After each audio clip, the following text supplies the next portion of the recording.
Ne dis pas aux hommes qui refusent d'entrer dans ce système de travail abrutissant pour pouvoir faire ce pour quoi ils sont faits, méditer sur l'univers, qu'ils sont fainéants, car leurs gènes prennent une retraite anticipée bien méritée. Toute l'énergie que fournit l'homme lambda pour faire des choses insignifiantes dans le Monopoly, le philosophe la fournit pour chercher la vérité. Le qualifier de fainéant est inapproprié et dénué de sens. Cet être produit du contenu et non de la monnaie de singe.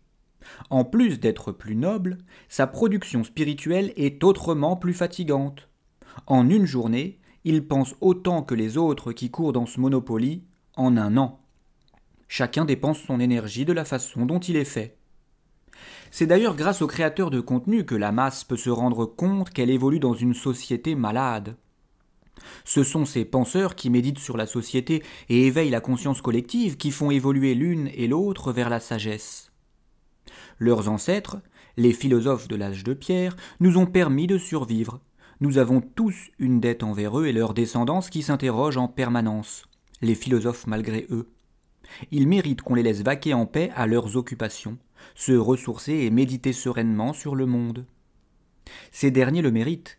C'est à eux que chaque être humain doit sa présence aujourd'hui, et c'est à eux qui méditent sur les maux de nos fourmilières humaines que nous devrons chacune de nos améliorations sociétales.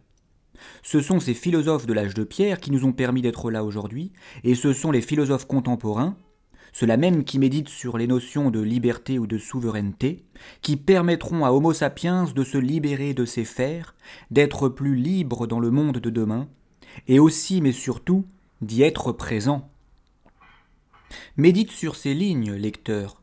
Prends conscience que si tu es là aujourd'hui, c'est grâce aux hommes qui, il y a des milliers d'années, ont regardé le feu en s'interrogeant, c'est-à-dire en se demandant ce que c'était, comment il apparaissait ou quelle utilité il pouvait avoir, et non grâce à ceux qui se levaient tous les matins pour se fondre dans le moule et faire ce que tous les autres faisaient, sans jamais s'arrêter, prendre de la hauteur et méditer sur le monde.